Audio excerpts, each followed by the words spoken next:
11 ستمبر 2001 کا دن وہ دن ہے جس دن نے دنیا کو ہمیشہ کے لیے بدل دیا۔ ایک ایسا واقعہ جس نے لوگوں کی سوچ کو بدل کر رکھ دیا۔ اس حادثے کے بارے میں 1400 سال پہلے عرب میں ایک ہستی نے کیا بتایا تھا؟ کیا 9/11 کا تعلق قیامت کی نشانیوں میں سے ہے؟ قیامت کا دن برحق ہے، خواہ کوئی مانے یا نہ مانے۔ تمام مسلمانوں کا ایمان ہے کہ انسان، حیوان، زمین، آسمان سمیت سارا جہان اور اس کائنات کی ہر ایک چیز دنیا سے فنا ہو جائے گی اور صرف اللہ کی ذات باقی رہے گی۔ جب دنیا کی عمر پوری ہو جائے گی تو یہ فنا ہوگی اور اس وقت اللہ کے سوا کوئی باقی نہ رہے گا۔ قیامت کس وقت قائم ہوگی اور اس دنیا کا مکمل خاتمہ کب ہوگا، اس کا علم اللہ پاک کے علاوہ کسی کو نہیں ہے۔ البتہ اللہ نے اپنے پیارے نبی حضرت محمد مصطفیٰ صلی اللہ علیہ وآلہ وسلم کو اس کی بہت ساری علامتوں اور نشانیوں سے آگاہ کر دیا تھا، جنہیں حضور اکرم صلی اللہ علیہ وآلہ وسلم نے اللہ کے حکم سے اس امت تک پہنچا دیا۔ لہٰذا وہ واقعات قیامت سے پہلے ہونے والے ہیں۔ حضور اکرم صلی اللہ علیہ وآلہ وسلم نے انہیں نہایت وضاحت کے ساتھ بیان کیا ہے۔ اللہ کے رسول حضرت محمد مصطفیٰ صلی اللہ علیہ وآلہ وسلم نے قیامت کی نشانیوں کو تفصیل اور واضح الفاظ میں بیان کیا تاکہ امت کا ہر طبقہ قیامت سے پہلے ڈرتا رہے اور قیامت آنے سے پہلے ہی نیک اعمال کے ذریعے اس دن کی ہولناکیوں اور تباہی سے بچنے کا انتظام کر لے۔ مغربی دنیا میں قیامت کا ظہور سال 2012 کے دوران ایک مشہور موضوع تھا۔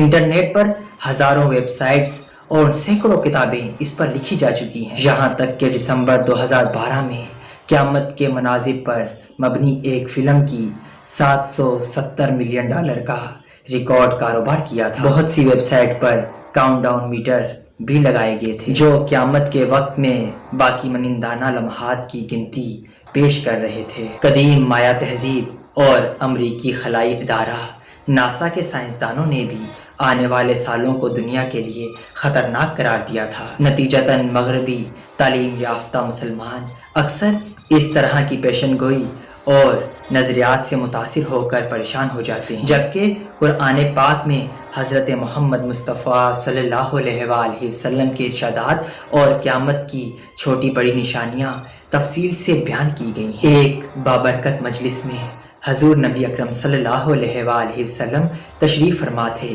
کہ آپ صلی اللہ علیہ وآلہ وسلم نے آخری زمانے میں ظاہر ہونے والے فتنوں کا ذکر فرمایا اور بہت سے فتنوں کا بیان کیا، یہاں تک کہ آپ صلی اللہ علیہ وآلہ وسلم نے فتنہ الحاص کا ذکر فرمایا۔ ایک شخص نے پوچھا کہ الحاص کیا ہے؟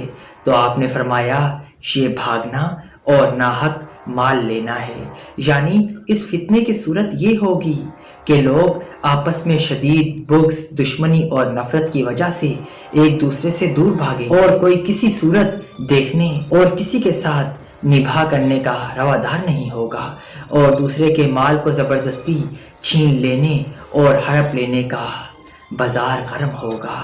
پھر فتنہ الصراح کا ذکر فرمایا اور فرمایا اس فتنے کی ابتدا ایک شخص کے قدموں کے نیچے سے ہوگی، یعنی اس فتنے کا بانی وہ شخص ہوگا جو میرے اہل بیت سے ہوگا۔ یہ گمان ہوگا کہ وہ شخص میرے اہل بیت سے ہے، مگر کردار اور عمل کے لحاظ سے میرے دوست میرے اپنے وہی ہو سکتے ہیں جو پرہیزگار ہوں گے۔ پھر اس فتنے کے بعد لوگ ایک ایسے شخص پر متفق ہو کر اس کی بیعت کر لیں گے جس کی پسلی کے اوپر ایک کوئلے کی مانند ابھرا ہوگا۔ پھر دہیمہ کا فتنہ ظاہر ہوگا اور یہ فتنہ اس امت سے کسی کو نہیں چھوڑے گا، ہر شخص اس کے برے اثر اور نقصان میں مبتلا ہوگا۔ جب کہا جائے گا کہ یہ فتنہ ختم ہو گیا ہے تو اس کی مدت دراصل اور بڑھ جائے گی، یعنی لوگ یہ گمان کریں گے کہ فتنہ ختم ہو گیا ہے، لیکن حقیقت میں وہ ختم نہیں ہوا ہوگا بلکہ کچھ اور طویل ہو جائے گا۔ یہ الگ بات ہے کہ کبھی اس کا اثر کچھ کم ہو جائے گا جس کی وجہ سے لوگ اس کے ختم ہونے کا گمان کریں گے۔ اس وقت ایک شخص صبح کو مومن کی حالت میں اٹھے گا اور شام کو کافر ہو جائے گا۔ لوگوں کے دل اور دماغ کی کیفیت میں تیزی سے تبدیلی پیدا ہوگی۔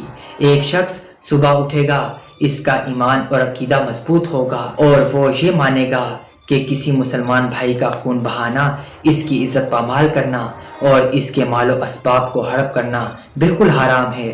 مگر شام ہوتے ہی اس کے ایمان اور عقیدے میں تبدیلی آ جائے گی اور وہ پھر اپنے قول و فعل سے یہ ظاہر کرے گا کہ اس کے نزدیک کسی مسلمان کا خون بہانا، اس کی عزت پامال کرنا اور اس کے مال و اجداد کو ہڑپ کرنا جائز اور حلال ہے۔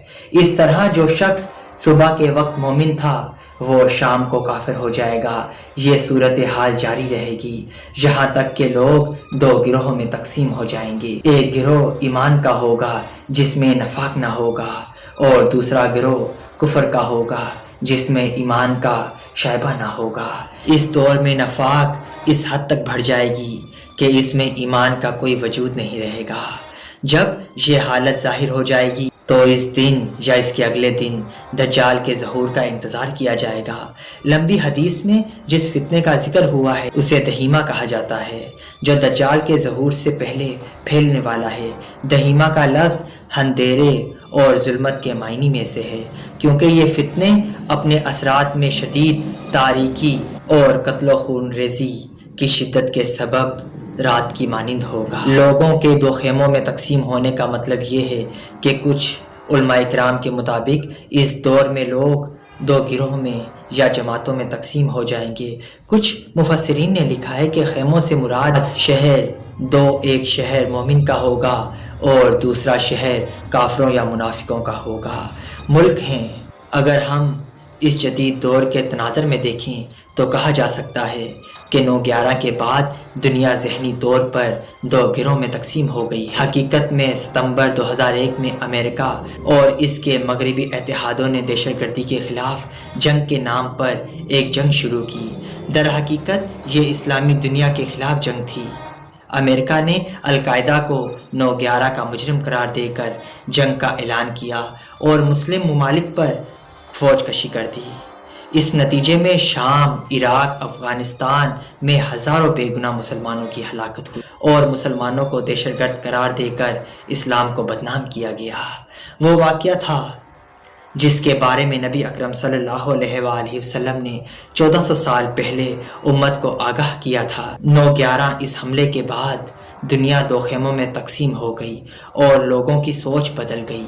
ایک خیمہ مسلمانوں کو دہشت گرد قرار دینے لگا، جبکہ اس امت کے اندر ایک گروہ پیدا ہوا جو مغربی طاقتوں کا ساتھ دینے لگا اور مسلمانوں کو دنیاوی لذتوں اور مادہ پرستی کی طرف مائل کر دیا۔